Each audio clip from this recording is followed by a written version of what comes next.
Good day, folks. This is Greg Judy at Green Pastures Farm. Welcome. Today's topic is why do we move our cows twice a day? You know, even in the wintertime when there's nothing growing, there's no forage growing, why do you keep moving your cows twice a day? I mean, why not just, give them a 10-acre patch and just, lock them in there and feed, you're gonna have to feed some hay when you run out of grass. Just feed them there. Or, give them the whole farm. Just let them have the whole farm. You don't need to be moving them every, 10 to 12 hours, not in the wintertime. It's just a waste of time. Well, I'm here to tell you different. I'm going to share one of our secrets to success, and that's keeping the livestock moving, even in the wintertime. Keep them moving. Keep them off of that ground. Don't let them stay in one area more than 12 hours.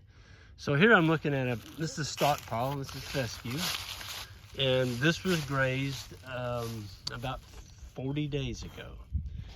And this is, today is January 30th, 2022, and we're still grazing. We gave the cows a strip of stockpile this morning over on docks. They're gonna be back here to this farm. This is Judy Farm.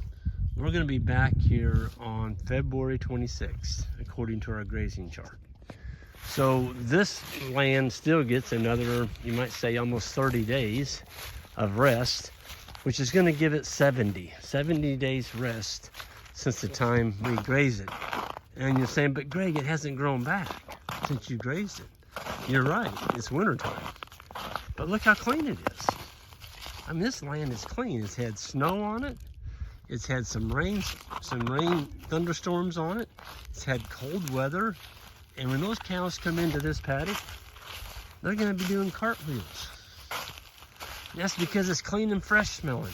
Now here's an old cow path from the last time they were here. It's already dried up. It doesn't have the ground fouled at all. Look at this. There is a ton of grass down in here. Using this method of moving them.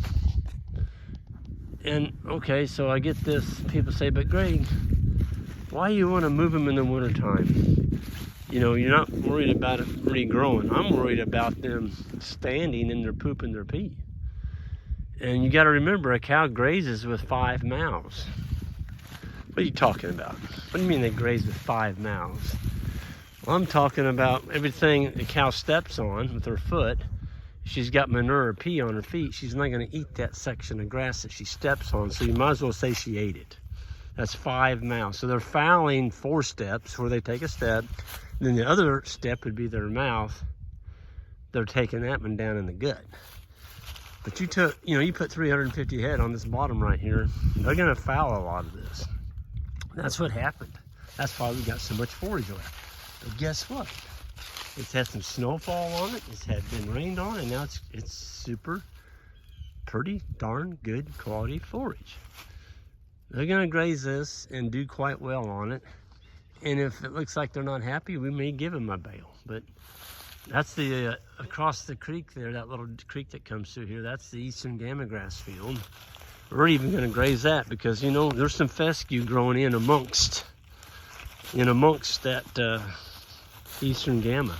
We're gonna get it.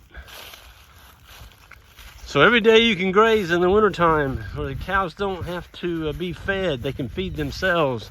Folks, you're putting money in your pocket. Your animals are staying healthier. You're keeping them out of pooping their pee. And I'll be honest with you, animals like to be moved. Just like you all, if we locked all of you, let's say we locked 300 people in a room and they couldn't get out of that room.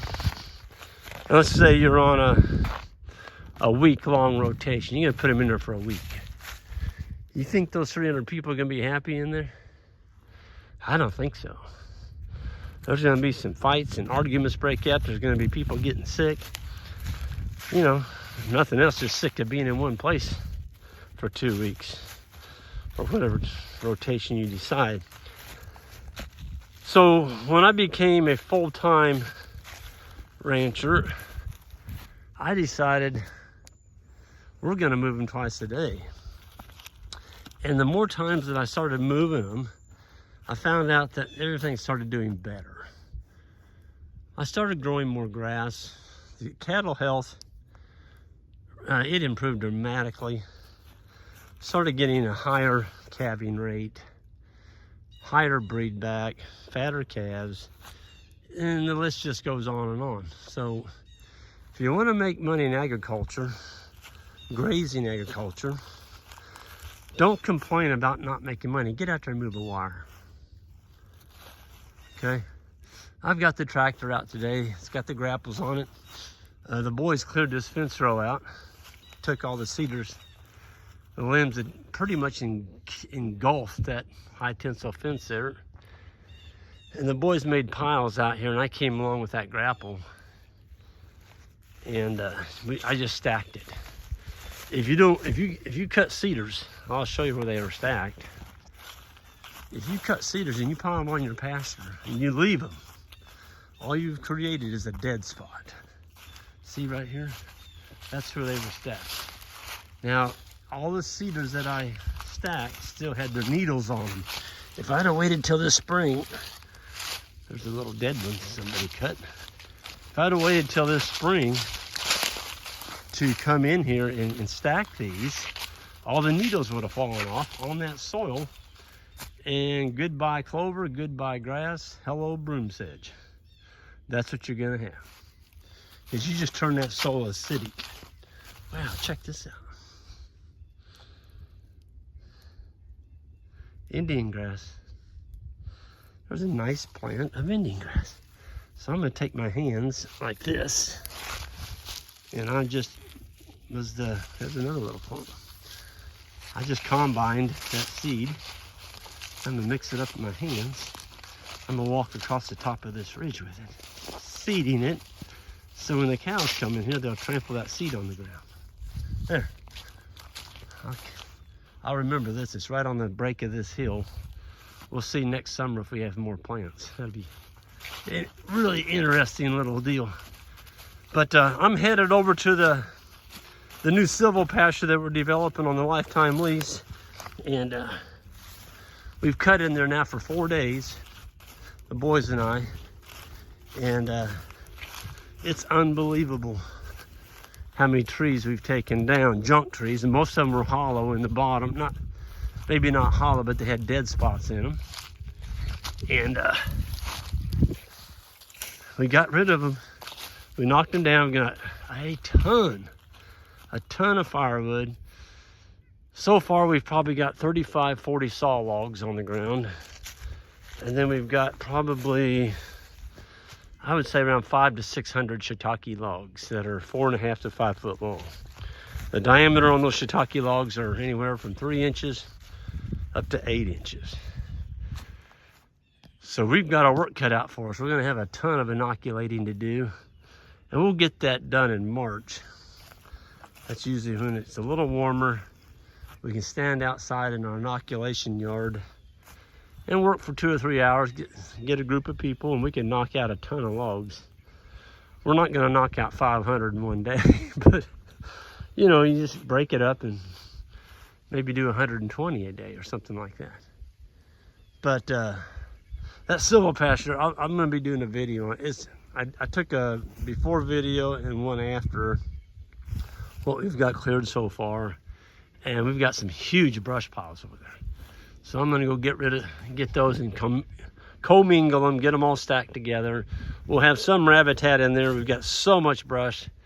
We may chip some of it, and the rest of it, you know, we may just stack down the draws for the mice and the birds and stuff. But we're gonna get it commingled where we can get in that Silvopasture now. It was a piece of junk timber, folks.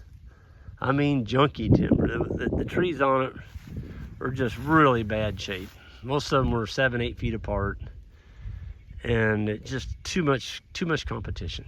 So anyway, I'm gonna head on over there, and folks, new to the channel, hit that subscribe button on the way out. And I wanted to give a plug to our grazing schools. I got one in Texarkana. That's February 18th and 19th there in Texas. Go to our website, greenpasturesfarm.net, and check that out. And also our grazing schools here in May. The beginning grazing school is pretty much I don't know, there's just a few spots left in that one. And then the advanced grazing school. And I'm going to be having Greg Brand.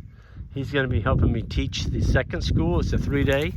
And y'all check that out. He's a wealth of information. And Greg and I are going to tag team that one. So anyway, y'all take care and have a great day.